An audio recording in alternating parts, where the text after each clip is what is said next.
my story is about 20 years long, which obviously would take 20 years to tell.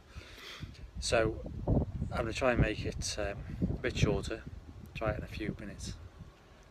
It's a story of me having MS, and obviously there are, I think it's 100,000 people in the UK with MS, varying forms. There's probably lots of people, I would imagine lots of people who've got it who don't even know they've got it yet. My story is in 1998, the first thing when I walked across the road and stumbled. Odd, didn't think anything of it, and we just opened a new hairdressing salon, so I was a bit stressed. Sort of within a few days I'd got pins and needles in the soles of one foot, then the other foot, and then during a week the pins and needles went up my legs, up to my waist, and within sort of 2 weeks I had pins and needles sort of almost everywhere in my arms, hands, and every time, sometimes I went to talk and it was slurred and I could feel the slurring coming on, so I chose my times when to talk and not to talk, when to keep quiet. Really worrying. After 2 weeks, and I'd always been a runner, I hadn't done any running for 2 weeks because of opening the new salon, so after 2 weeks on a day off I went for a run, and then this, in my eyes, seemed to cure it, because after that I had no more pins and needles, no more of this funny sensation. Very odd. I just thought it was stress. Perfectly okay. And then I had no more symptoms whatsoever until 2005, when I had similar symptoms, but not as much and not for as long. So some numbness, pins and needles in one of my legs. It happened a bit in 2005, 2006. I went to see a neurologist, went in for an MRI, and just after I went to the doctors, then I went for an MRI. She seemed very concerned, so she got me in straight away. I then went to, by the way, what a view. Yeah, it's a bit boring just looking at me all the time. So here's a view from our decking outside our house. Wonderful. So it's always good to come back here, and whatever I feel like, it's great to come back here with the family and relax. So 2006 I had another scan. My wife happened to be, just before we were married, happened to be at the doctor's, mentioned me. The doctor said, oh yeah, we've had his scan results come back.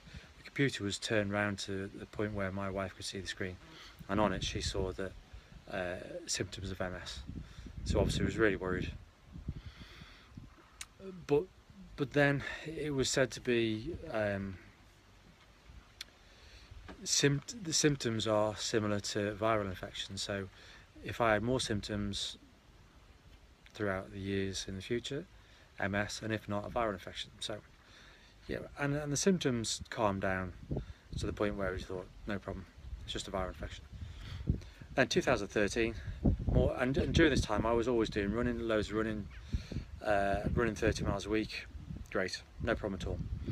And then 2013 I had more symptoms, went to the neurologist, he said, oh no, nothing. 2014 I went back again, early 2014, he did some basic tests on me, test reflexes and stuff, and said no, it's definitely not MS.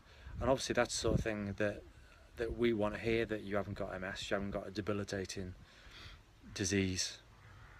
So I was quite happy with that. But then 6 months after that, more and more symptoms, so we decided to go privately.